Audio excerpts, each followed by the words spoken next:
a slave to your devices, okay? Do you hear me? Don't be a slave to your devices. And there's no device that has us in bondage more than social media right now, okay? I have no problem with social media when used sparingly and correctly, but this has become our life so much that we aren't even able to recognize reality from fantasy and fact from fiction. People are allowed to go on their devices and be whoever they want and say whatever they want, and there are rarely any consequences to the recklessness that so many of us display via social media. We have normalized so many things that shouldn't be normal, especially violence.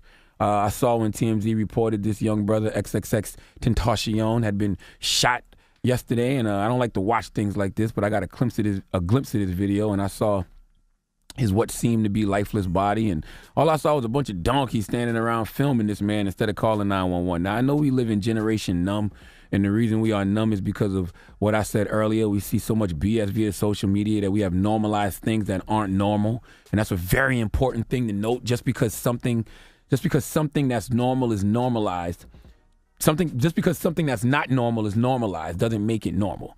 Okay, and the lack of empathy and utter disregard for other people's lives via social media is not normal. And the fact that people don't even know what's real and fake anymore is troubling. Okay, a lot of people yesterday were saying things like, I don't see any shattered glass. I don't see any bullet holes. I don't see any blood. How do we know this is not a publicity stunt? My people, that's sad when people have zero clue what reality is anymore. We have reached a dangerous place in our society, and that's why people pull out their phones to record these tragic situations instead of calling 911, because they don't look at these things like an emergency. They look at them like a show. Okay, there's some people out there right now who don't think Xxx Tentacion is dead. Take, for example, today's donkey of the day, Tony, who called the Breakfast Club this morning during Tell Him Why You Mad, because he was mad at us because he said we were reporting fake news and that Xxx Tentacion is alive. Let's hear what he had to say. It's Tony. I'm calling from Boston. Good morning, guys. Tony, get it off your chest, bro. Hey, man, I basically was hearing you guys talking about the Xxx Tentacion situation. So I was on Facebook this morning, and basically the whole scenario with the whole fact that he's dead is not even true. He shot that scene for a music video. Oh, God. That's what he was saying on Facebook Live. So he's not dead? He is not dead. Oh, God. He is not dead. He's alive. Why are you the only person that know this, sir? Why are the police reporting that he is dead, that they took him to the hospital? He is not dead. He was on Facebook Live last night saying that he had shot that scene for a music video. Oh, God. Tony, and any other idiot who's thinking like Tony, who can't tell the difference between reality and online fantasy, Xxx Tentacion is dead. Okay, that young brother was a real person with a real government name, and he was pronounced dead yesterday, and that's what happens in real life, kids. People get killed. People die tragically. Happens every day to different people, and you probably don't care because you don't know any of these people. It's just entertainment to you when you are watching other people die online, but when it's somebody you know and love, it hits close to home, and you don't want to believe it, do you? Okay, you wish people were showing more empathy to the person you love, don't you? Instead of showing the lack of empathy for Xxx Tentacion that you do to everybody else, because you watch violence happen online every day.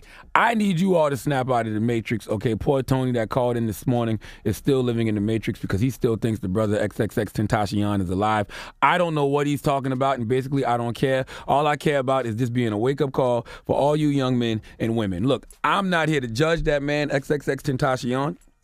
I know that he had domestic violence charges and was accused of beating his pregnant girlfriend. I get all that, but he's no longer here, and the only person who can judge him on that is his creator at this point. But I will acknowledge what I saw from him while he was here. And what I saw from him while he was here was him speaking a lot about death. Okay, I saw him say, next time, make sure you kill me so I can't talk.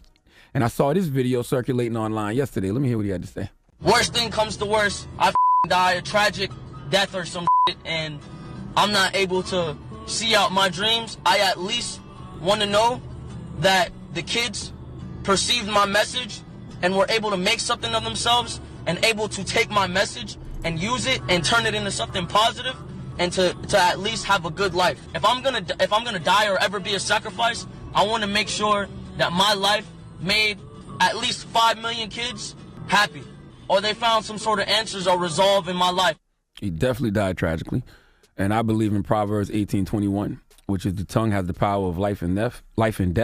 and those who love it will eat its fruit. So whatever you tell the universe you want, you will receive. Now, I'm not saying he's dead because he spoke about being killed, because the most God-fearing, life-loving individuals on the planet could get killed. All I'm saying is certain circumstances are going to happen in life regardless, but I'm not going to do anything to speed up that process, okay? You can listen to me all you want right now and say, hey, how can you say, what he spoke led to his death? I don't know it did, but I don't know if it didn't.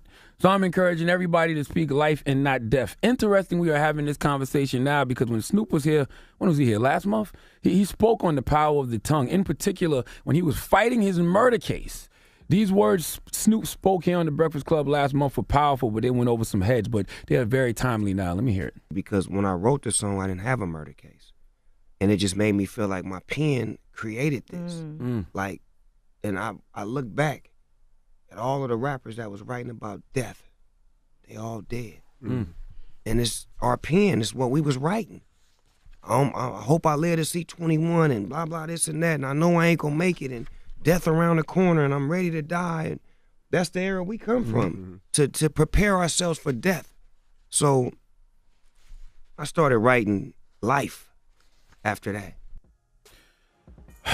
That can apply to so many people. Okay, you get what you ask for, and you get it because